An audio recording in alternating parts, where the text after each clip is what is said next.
मैत्रेय जी कहने लगे कि हे विदुर, अब मैं आपके सामने उत्तानपाद के वंश का हाल सुनाता हूँ। उत्तानपाद के सुनीति और सुरुचि नाम की दो स्त्रियाँ थीं। बड़ी रानी सुनीति के गर्भ से ध्रुव और छोटी रानी सुरुचि के गर्भ से उत्तम पैदा हुआ था। राजा अपनी छोटी रानी और छोटे पुत्र पर अधिक प्रेम किया करते थे। एक दिन का वृत्तांत है कि राजा उत्तानपाद अपने पुत्र उत्तम को गोद में लिए हुए राजभवन में बैठे थे और पास में सुरुचि रानी बैठी हुई मुस्कुरा रही थी। उसी समय उनका बड़ा लड़का ध्रुव, जो आयु में 5 साल का और सुनीति रानी का पुत्र था, आ गया। जब उसने उत्तम को अपने पिता की गोद में खेलते हुए देखा तो बालक स्वभाव से स्वयं भी उछलकर अपने पिता की गोदी में बैठना चाहा, किंतु छोटी रानी के डर से राजा ने उसको ऐसा नहीं करने दिया। यह देख उत्तम की माता कहने लगी, रे मंदभाग, तुझे राजा की गोद में बैठते हुए तनिक भी लज्जा नहीं आई। यदि तुम्हें राजा की गोद में बैठकर उत्तम की तरह आनंद लूटना था तो पूर्व जन्म में पुण्य या परमेश्वर का भजन करके मेरे गर्भ से जन्म लेना था। मैत्रेय जी कहने लगे कि हे विदुर, माता के ये वचन ध्रुव के तन में तीर की तरह लगकर कलेजे को पार कर गए। परंतु इससे भी अधिक दुख उसको तब हुआ जबकि उसके पिता ने अपने मुख से प्यार का एक भी शब्द उससे नहीं कहा, बल्कि पत्थर की प्रतिमा की तरह बैठा रहा। इस अगाध अपमान को उस अबोध बालक का मन न सह सका। इसीलिए हे विदुर, आँखों से अविरल अश्रुधारा बहाता और हिचकियाँ लेता हुआ वह अपनी माता के पास आ गया। हे विदुर, इस प्रकार अपने प्यारे पुत्र को सिसकियाँ लेते हुए देखकर सुनीति का कलेजा टुक टुक हो गया और उसने झटपट अपनी गोद में उठाकर और मुख चूमकर आंसू बहाते हुए कहा कि हे मेरे प्यारे आँखों के तारे ध्रुव, आज किस कष्ट ने तुझे इस प्रकार दुख देकर मुझ दुखिया के मन को दुखाया है। हे प्यारे पुत्र, इस अपराधी का नाम मुझे बता, जिससे महाराज के सामने रिपोर्ट कर उसके मुख पर जूतियाँ लगवाऊँ। यह बात सुन ध्रुव कहने लगा, हे माता, सेवक के अपराध करने पर स्वामी दंड दे सकता है, परंतु जब समय स्वामी अपराध करे तो बता उसे किस के पास से दंड दिलवाया जा सकता है। मैत्रेय जी कहने लगे, हे विदुर, तत्पश्चात कुछ धीर धर के ध्रुव ने अपनी माता के सामने राजा की गोद में बैठना, मौसी का ताना देना और राजा का कुछ न बोलना आदि आदि सब कथा कह सुनाई। हे विदुर, ध्रुव की यह बात सुनकर पहले तो सुनीति ने अपने मन में बहुत सोच किया, किंतु फिर अपने पुत्र को इस प्रकार कहने लगे कि हे पुत्र, जो तुम्हारी भी माता ने कहा वह 16 आने सत्य है। यद्यपि मैं निर्भागिन हूँ और मेरे गर्भ से पैदा होने पर तू भी मंदभागी है। इसीलिए तो हे ध्रुव, राजा मुझे दासी से और तुझे दास से भी हीन समझते हैं। इसीलिए यदि भाग्यशाली बनने की इच्छा है तो अवश्य भगवान का भजन करना चाहिए, क्योंकि तुम्हारे दादा और परदादा ने भी भगवान के भजन से ही इतनी महिमा प्राप्त की है।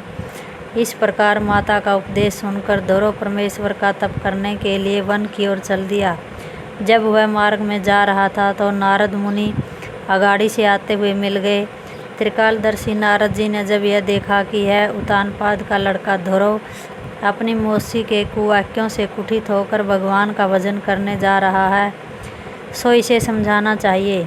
यह सोचकर नारद जी कहने लगे, हे ध्रुव, तुझे बालक अवस्था में माता पिता के इस प्रकार कहने पर क्रोध नहीं करना चाहिए। इसलिए मेरे कहने पर वापस चल, मैं तेरे पिता को समझा दूंगा और यदि तू चाहेगा तो अभी से राजगद्दी भी दिलवा दूंगा।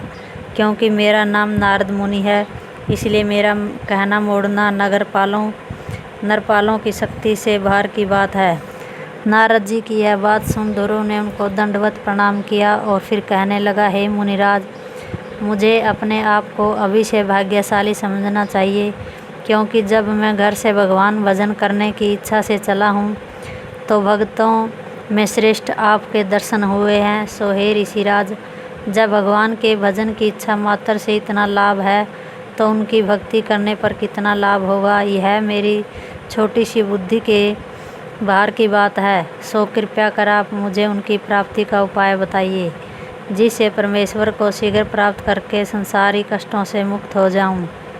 तब नारद जी ने उसका सच्चा प्रेम देखकर कहा, हे ध्रुव, यमुना किनारे मथुरा के समीप जाकर ओम नमो भगवते वासुदेवाय इस मंत्र का जाप करना और भगवान के चतुर्भुजी रूप का ध्यान करना तथा इतना भोजन करना जिससे आलस्य नहीं आवे और कंद मूल फल आदि प्राप्त हों, उनका पहले भगवान को भोग लगाना।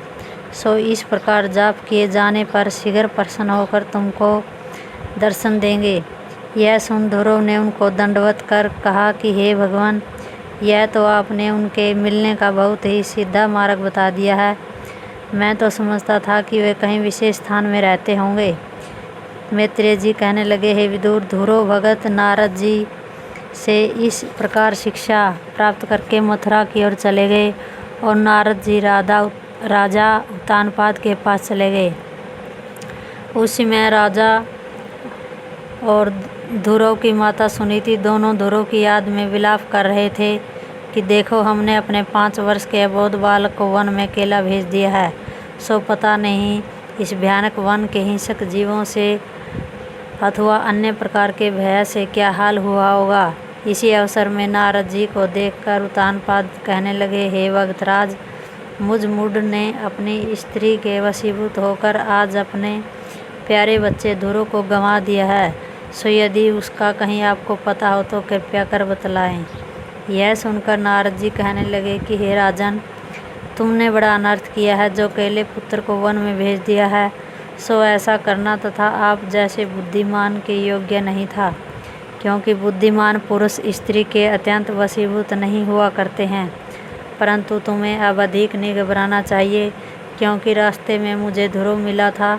सो मैंने उसको यहाँ लाने के लिए बहुत प्रलोभन दिया, परंतु उनका भगवान में सच्चा प्रेम देखकर मैंने उसको परमेश्वर के मिलने का रास्ता बतला दिया है।